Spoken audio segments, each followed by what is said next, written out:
All right, guys, go ahead and be prepared to get ticked off because after hearing this story, you absolutely will be. And if this story does not tick you off, then something is wrong. So this precious child pictured here was 14 years old. His name was Gavin Knupp. He is from the area of Ocean Pines, Maryland. It's been nearly 3 years since he was killed back in July of 2022. This was in a hit and run crash in Berlin. The whole time until the person who was actually responsible was caught, Gavin's family had a good idea of who was indeed responsible for his death. But the road to justice has been hard and heartbreaking for his family and the community. The man who was responsible for his death was recently charged, but justice still was not served like it should have been. It was said that the end result in the charging and the sentencing of the killer took longer than it should have. That was due to some investigative delays and some setbacks in court, but I have an idea it was because of who the killer was and things were being covered up, allegedly. So really early into the investigation, authorities recovered a Mercedes sedan, and that was believed to have been involved in the hit and run. But they reportedly needed more evidence about who was behind the wheel when Gavin was killed. It took them nearly a year for them to finally identify and charge this man, Tyler Allen Mello. I hope I pronounced his last name correctly. Then, listen to this, in August of 2023, about a year after Gavin's death, a Worcester County Circuit Court judge tossed out Tyler's charges.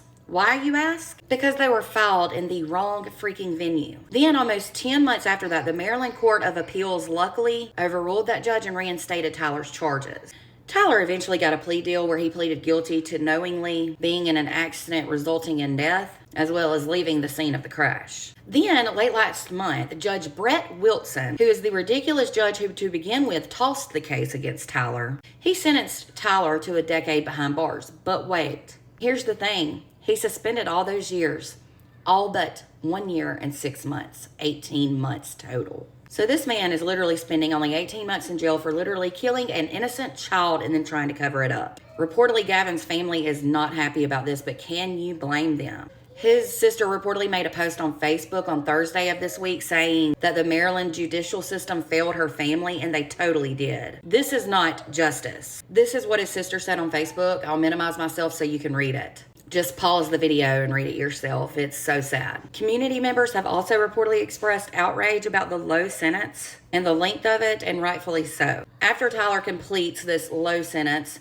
little amount of time, he will then serve only 3 years of supervised probation. Now, let me tell you some things I've heard, but I have not been able to get this confirmed. I haven't seen it confirmed. You know, I don't like speculating. I don't like to say things that have not been confirmed, but I totally trust this person. The person that told me, that is. These are just a few things that were totally messed up about the case. First, I'm hearing that Tyler, the suspect, was pretty wealthy, or is. He comes from a wealthy family. He literally hit Gavin and left him for dead on the side of the road. His parents allegedly knew about this. They hid him out along with hid his car. It was said Tyler's dad owned several businesses in the area, and as I said, they're well-known, well-to-do, wealthy, whatnot, well-connected. Then the judge who threw out this case was retired, but he came out of retirement to have this case dismissed, or to try to. Luckily, he wasn't able to. Then the same judge sentences Tyler to only 18 months in prison and then goes into hiding, allegedly. Tyler's parents were also never charged, which is completely messed up in my opinion, because if they knew about this but allegedly tried to help Tyler cover it up, would that not be aiding and abetting? Things just don't add up, and in my opinion, this is not justice at all, not one bit. Not only did this man take a child's life, but he left him on the side of the road and then tried to cover it up. And then he went into hiding. Shame on the court system, shame on the suspect's parents, and shame on the judge. To Gavin's family, I'm so sorry for your loss and for this outcome, and I know it's not what you and so many others were hoping for. Just remember this, karma is real, and both that judge and Tyler will face their karma eventually. You can guarantee that. My prayers are with all of Gavin's loved ones. Let me know your thoughts in the comments.